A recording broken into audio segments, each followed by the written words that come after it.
Next gen நேயர்கள் அனைவருக்கும் அன்பார்ந்த வணக்கங்கள். நான் உங்கள் வாழ்க வளமுடன் ஜோதிடர் ஸ்ரீ குரு சுந்தர வடிவேல்.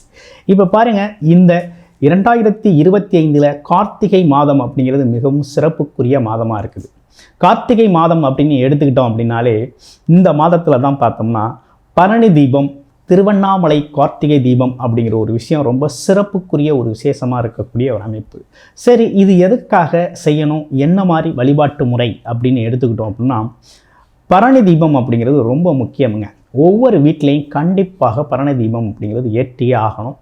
ஆமாம், வீட்டில் சுபிட்சம் அதிகரிக்க, குலதெய்வ வழிபாடு, அது மட்டும் இல்லாமல் பித்திருக்கள் சாபம் நீங்க, அது இல்லைங்க, இன்னமும் கூடுதலாக எடுத்துக்கிட்டோம் அப்படின்னா லட்சுமி கடாட்சம் உருவாகக்கூடிய ஒரு அமைப்பை கொடுக்கறது இந்த பரணி தீபம்.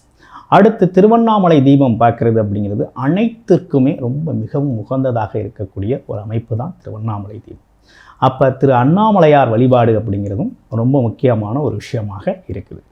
இதே காலகட்டத்தில் உங்களுடைய ராசிக்கு என்னென்ன விதமான மாற்றங்கள், முன்னேற்றங்கள் இருக்க போகுது அப்படிங்கிறதை பற்றி நம்ம முழுமையாக பார்க்க போகிறோம்.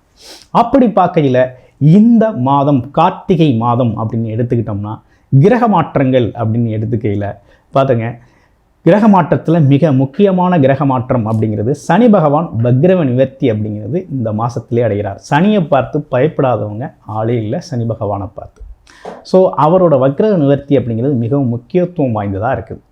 இரண்டாவது, சுக்கிர பகவான் ஒரு வீடு, வண்டி, வாகனம், யோகம், பணம், அதிர்ஷ்டம் அப்படின்னு எடுத்துக்கிட்டோம்னாலே சுக்கிர பகவான் தான்.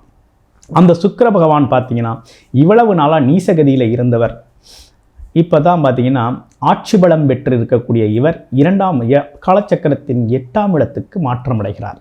அப்போ இந்த காலகட்டம்லாம் பார்த்தீங்கன்னாக்க பணம், பொருளாதாரம், செல்வாக்கு சார்ந்த விஷயங்கள், வீடு, மனை, யோகம் சார்ந்த விஷயங்கள், திருமணம் சார்ந்த விஷயங்கள், குடும்ப பிரச்சனைகள், பண பிரச்சனைகள்லாம் எப்படி இது சரியாக போகுது, இவ்வளவு நாளாக எப்படி இருந்தது, இனி எப்படி சரியாக போகுது, இந்த மாற்றம் என்ன விதமான மாற்றத்தை ஏற்படுத்த போகுது. மிகவும் முக்கியமான ஒரு நல்ல விஷயம் என்னென்னா, கிரகங்கள் அனைத்தும் பார்த்திங்கன்னா ஆட்சி உச்ச பலத்தில் இருக்கிறாங்க. குரு பகவான் ஒரு பக்கம் ஆட்சி பலம் பெற்று உச்சபலம் பெற்று வக்ரவத்தில் இருக்கிறார். அடுத்து சுக்கிரன் ஆட்சி பலம் பெற்று இருக்கக்கூடிய அமைப்பு, செவ்வாய் ஆட்சி பலம் பெற்று இருக்கக்கூடிய ஒரு அமைப்பு. இப்படிப்பட்ட முக்கியமான கிரகங்கள், முக்கிய மாற்றங்களை ஏற்படுத்தக்கூடிய கிரக அமைப்புகள் எல்லாமே ஆட்சி உச்சம் பெற்றிருக்கக்கூடிய இந்த காலகட்டத்தில் உங்களுடைய ராசிக்கு எப்படி இருக்குது, என்ன செய்யலாம், என்ன செய்யக்கூடாது அப்படிங்கிறதை பற்றி முழுமையான ஒரு விஷயம் நட்சத்திர பலன்களோடு இப்போ நம்ம பார்ப்போம். கன்னிராசி காலச்சக்கரத்தின் 4வது ராசியாக இருக்கக்கூடிய கன்னிராசி, ராசிநாதன் புதன் பகவான். எதுலேயும் பார்த்தீங்கன்னா ஆசைகள், கனவுகள் சார்ந்த விஷயங்களை நிறைவேற்றிக்கிறது அப்படிங்கிறது, திட்டமிட்டு செயல்படுறது அப்படிங்கிற ஒரு அமைப்பு அப்படிங்கிறது பார்த்தீங்கன்னா ரொம்ப சிறப்பாகவே இருக்கக்கூடிய ஒரு தன்மை உங்களுக்கு உண்டு. உங்களை பொறுத்த வகையில் கிரக மாற்றங்கள் அப்படிங்கிறது ரொம்ப சாதகமாக இருக்குது. ஆமாம், 2ஆம் இடத்திலே சுக்கிர பகவான் ரொம்ப அம்சமாக ஆட்சி பலம் பெற்று இருக்கிறார். பிறகு 3ஆம் இடத்துக்கு மாற்றம் அடையக்கூடிய நல்ல தன்மை இருக்குது. இதில் ஒரு விஷயம் என்னென்னா, உங்களுக்கு கண்டகச்சனி அப்படிங்கிற ஒரு பாதிப்பு அப்படிங்கிறது இருக்குது. கண்டக சனி பாதிப்பு இருக்குது. சனி பகவான் வக்ர நிலையில் இருந்தவர் இப்போ வக்ரவ நிவர்த்தி வேற அடைகிறார். ஓகேங்களா, அது ஒரு விஷயம் இருக்குது. ஸோ இதே காலகட்டத்தில் நீங்கள் செய்ய வேண்டிய விஷயங்கள், உங்களுக்கு நடக்க வேண்டிய விஷயங்கள் என்ன அப்படின்னு பார்த்தோம்னா, குரு பகவான் உங்களுக்கு ரொம்ப சாதகமாக 11ஆம் இடத்துல அமர்ந்திருக்கிறார். அமர்ந்தவர் உச்சபலம் பெற்று வக்ரவ நிலையில் வேற இருக்கிறார். உச்சபலம் வக்ரவ நிலையில் இருக்கிறாரு. அப்போ இதெல்லாம் உங்களுக்கு என்ன மாற்றத்தை கொடுக்கும்னா, ஃபஸ்ட்டு இந்த குடும்ப விஷயங்கள் கொஞ்சம் சரியாகுங்க. தனம், குடும்பம், வாக்கு, குடும்ப பிரச்சனைகளுக்கு ஒரு தீர்வு கிடைக்கும். ஏன்னா உங்கள் ராசியில் தான் சுக்கிரன் பார்த்தீங்கன்னா நீசம் பெற்று ரொம்ப நாள் இருந்துட்டார். என்னென்னா பணம் சார்ந்த பிரச்சனை, இன்னொன்று குடும்பம் சார்ந்த விஷயங்களில் ஒரு குழப்பம், ஒரு தடுமாற்றம், எதிர்பார்த்தது நடக்கலை, மகிழ்ச்சி இல்லாத ஒரு தன்மை, இதெல்லாம் கொடுத்துருச்சு. இப்போ பார்த்தீங்கன்னா வருமானம் சார்ந்த விஷயத்திற்கான முயற்சிகள் எடுக்கக்கூடிய காலகட்டமாக இருக்குது. குடும்பத்தின் மகிழ்ச்சி அப்படிங்கிறது அதிகரிக்கக்கூடிய காலகட்டம். 2வது, பொன்பொருள் சேர்க்கை, திடீர் அதிர்ஷ்ட வரவுகள், பண வரவு, இது சார்ந்த விஷயத்துக்கான விஷயங்களில் ரொம்ப சிறப்பான முயற்சி இந்த காலகட்டத்தில் ரொம்ப நல்லா இருக்குது.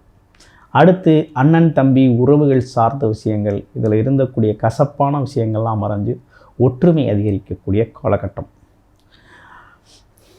அடுத்து பாருங்கள், இடம் பூமி சார்ந்த பிரச்சனைகள், வீடு வண்டி வாகனம் சார்ந்த விஷயங்களை வாங்கணும் கொடுக்கணும் அப்படிங்கிற ஒரு விஷயத்துக்கு உங்களுடைய பிறப்பு ஜாதகத்தின் நிலை ஒரு தடவை பார்த்துட்டு செய்யுங்க. கிரக அமைப்புகள் அப்படிங்கிறது ஒரு நல்ல சிச்சுவேஷன், நல்ல அமைப்பு அப்படிங்கிறது இருக்குது. அடுத்து குருவின் பார்வை அமைப்பு அப்படிங்கிறது பார்த்திங்கன்னா உங்களுக்கு ரொம்ப அற்புதமாக இருக்குது. 3ஆம் இடத்தை முயற்சி ஸ்தானத்தை பார்க்குறார். இதுவரை எடுத்த முயற்சிகள்லாம் தடை தாமதம், எதுவும் சரியாக நடக்கலை, முடங்கி போச்சு அப்படின்னு ஒரு குழப்பத்தில் இருந்தீங்க இல்லையா? இப்போ அதெல்லாம் ரொம்ப அற்புதமான மாற்றத்தை உங்களுக்கு ஏற்படுத்துது. நல்ல மாற்றம் உருவாகிருக்குது. சனி பகவான் வக்ரவ நிவர்த்தி வேற அடைகிறார்.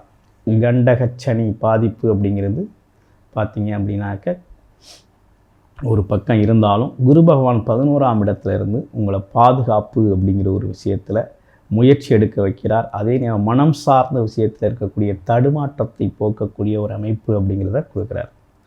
என்னதான் இருந்தாலும் 12ஆம் இடத்துல இருக்கக்கூடிய கேது, பாம்பு கிரகம்னு சொல்லக்கூடிய கேது பகவான் அப்படிங்கிறது ஒரு நிம்மதி இல்லாத ஒரு தூக்கம், நிம்மதி இல்லாத ஒரு நிலை, நிம்மதி அப்படிங்கிற ஒரு விஷயம் பார்த்திங்கன்னா ரொம்ப ஒரு தடுமாற்றத்துக்குரிய செய்தியாகவே இருக்குது.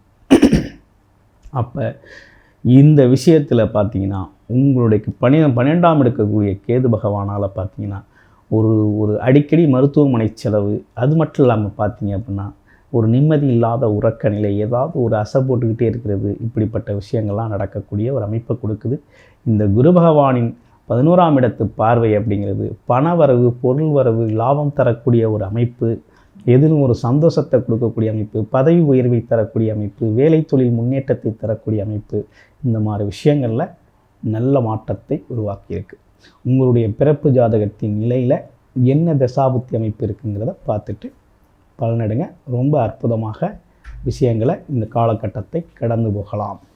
நன்றி, வணக்கம். இதுவரை நம்ம பார்த்த எல்லாம் பார்த்தீங்கன்னா ராசி அடிப்படையில் கோச்சார பொது பலன்கள், கிரக மாற்றங்களால் ஏற்பட்டிருக்கக்கூடிய கோச்சார பொது பலன்களை ஒவ்வொரு ராசிக்கும் நம்ம பார்த்துருக்கோம். அந்த வகையில் ஒவ்வொரு நட்சத்திரம் அப்படிங்கிறதும் அதே நேரத்தில் இலக்கணம் அப்படிங்கிறது பார்த்திங்கன்னா ஒவ்வொருத்தருக்கும் மாறுபட்டிருக்கக்கூடிய ஒரு அமைப்பை கொடுத்தாலும், இந்த காலகட்டத்தில் உங்களுடைய பிறப்பு ஜாதகத்தில் என்ன தசாபுத்தி அமைப்புகள் நடக்குது அப்படிங்கிறத முழுமையாக பார்த்துக்கணும். பார்த்தா தான் நமக்கு ஒரு நல்ல டீட்டெயில்டான ஒரு விஷயம் அப்படிங்கிறது உங்களுக்கு கிடைக்கும். இந்த காலகட்டத்தில் எதை செய்யலாம், எதை செய்யக்கூடாது, எது சார்ந்த முயற்சிகள் கை கொடுக்கும், எதில் கொஞ்சம் பொறுமையை கையாளலாம் அப்படிங்கிறதை பற்றிலாம் நீங்கள் ஒரு தெளிவு எடுத்துக்க முடியும். அந்த வகையில் இப்போ பார்த்தோம் அப்படின்னா உங்களுடைய பிறப்பு ஜாதகத்தில் என்னென்ன மாதிரி தசாபுத்தி நடக்குது, அதாவது ராகு கேதுக்கள் பாம்பு கிரகங்களின் தசாபுத்தி நடக்குதா, இல்லை நீசம் உச்சம் பெற்ற கிரகங்களின் தசாபுத்தி நடக்குதா, அப்போ கிரக அமைப்புகள் என்ன மாதிரி கிரக அமைப்புகள் உங்களுடைய ஜாதகத்தில் ஸ்தானபலம் பெற்று இப்போ தசாபுத்தியை நடத்துதோ அது ரொம்ப முக்கிய வலிமை அப்படிங்கிறதும், அது சார்ந்த விஷயங்கள் வைப்ரேஷன் அப்படிங்கிறது அதிகமாக கொடுக்கும். அந்த வகையில் உங்களுடைய பிறப்பு ஜாதகம் தொடர்பான பர்சனல் கன்சல்டேஷன் உங்களுக்கு தேவைப்படுது அப்படின்னா டிஸ்பிளே தர நம்பருக்கு கால் பண்ணி அப்பாயின்மெண்ட் ஃபிக்ஸ் பண்ணிக்கோங்க. குடும்ப பிரச்சனை சார்ந்த விஷயங்கள், பணப்பிரச்சனை சார்ந்த விஷயங்கள், திருமணம் சார்ந்த விஷயங்கள், அது மட்டும் இல்லாமல் வேலை தொழில் வருமானம் இது சார்ந்த விஷயங்கள் அனைத்துக்கும் ஒரு தெளிவான பர்சனல் கன்சல்டேஷனை நீங்கள் எடுத்துக்க முடியும்.